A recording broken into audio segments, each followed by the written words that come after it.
Bem-vindos ao canal do Lorde Macabro.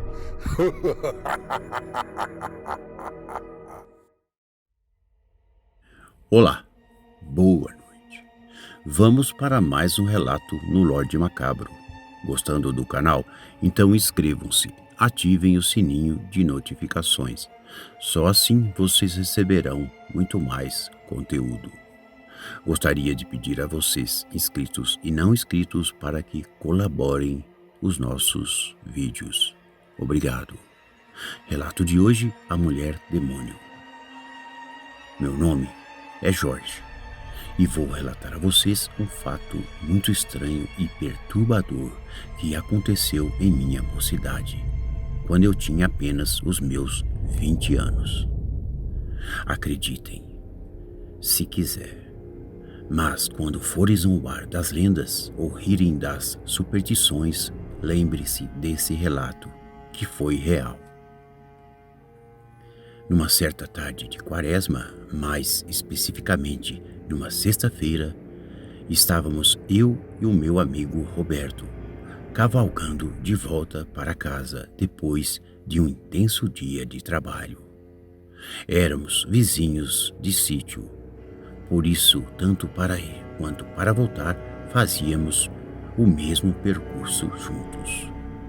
Não era um local perigoso, pois era tudo bem interiorano, mas interior mesmo, com construções antigas, pessoas supersticiosas e os mais tradicionais costumes de lugares típicos de interior.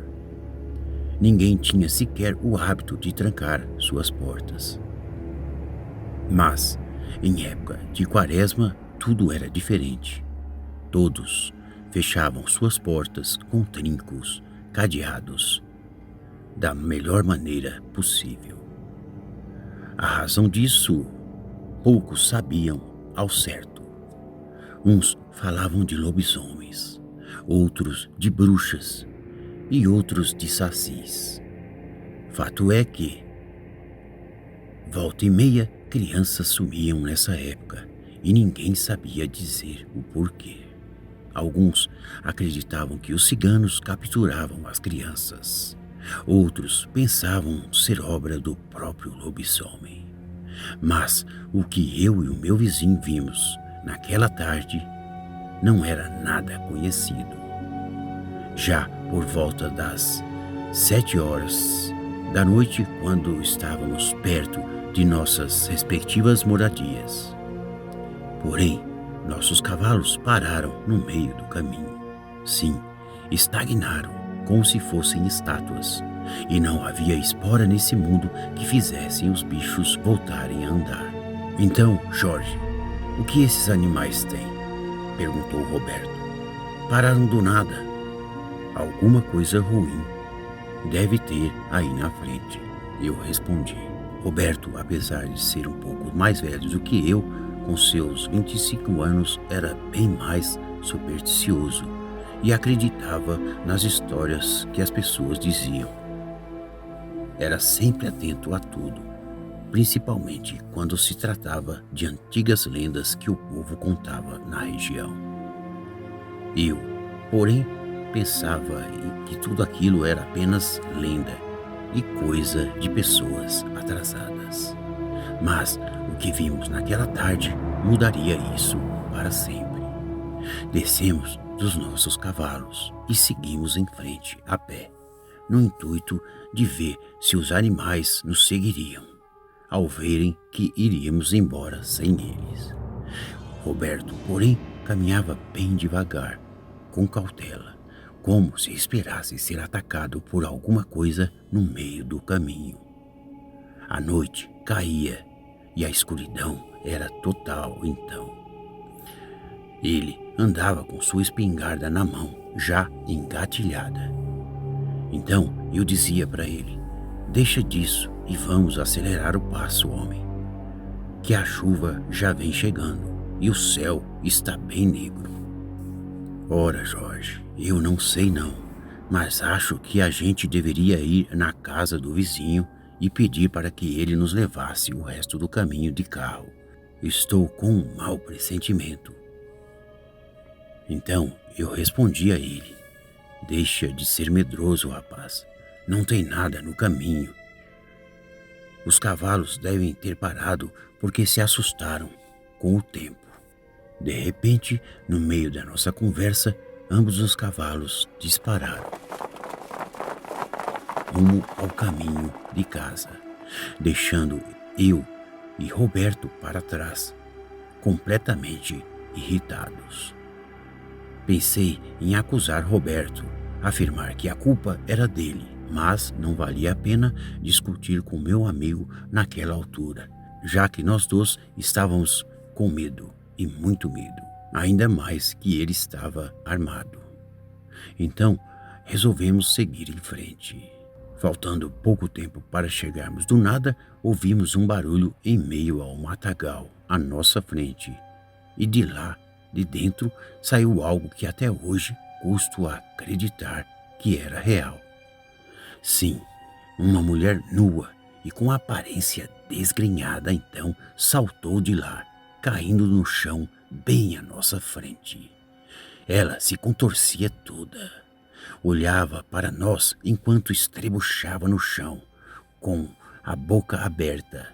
Os seus dentes eram podres, mas não eram humanos. Eram dentes semelhantes a de um jacaré, pontiagudos e afiados, ao mesmo tempo amarelados com manchas pretas. O rosto da mulher era enrugado, com enormes feridas, e seu corpo, de um modo geral, era magro e esquelético, coisa mais horrível nesse mundo. Ficamos os dois paralisados de medo e o horror diante daquela figura medonha. Roberto, apesar de estar segurando a espingarda, tremia de tanto medo. Pensei em pegar a arma da mão dele e eu mesmo atirar. Porém, qual não foi o meu desespero ao perceber que eu estava com tanto medo como ele, pois eu sequer conseguia me mexer. De repente, a mulher à nossa frente soltou uma risada demoníaca, mesclada com um grito infernal. Então ela se pôs de quatro e eu presenciei a mais aterrorizante cena da minha vida. A criatura à nossa frente vomitou o que parecia ser uma mão de criança, junto com um pequeno olho infantil, que parecia ter sido engolido inteiro. Que coisa nojenta! Quase vomitei naquele momento, junto com aquele ser demoníaco. A mulher, então, começou a criar pelos. Suas juntas, braços e pernas passaram a aumentar de tamanho. Seus dedos foram se unindo como se fossem criando garras. Fechei os olhos nesse momento. Só consegui abrir após ouvir aquela risada gutural da mulher. Agora ela deu um grande berro na nossa frente. A uns 15 metros então ela começou a andar como se fosse um monstro. Uma mulher com uma cabeça de demônio. Então percebi que ela ganhou asas e batia suas asas, levantando o resto de folhagens que estavam ao seu redor.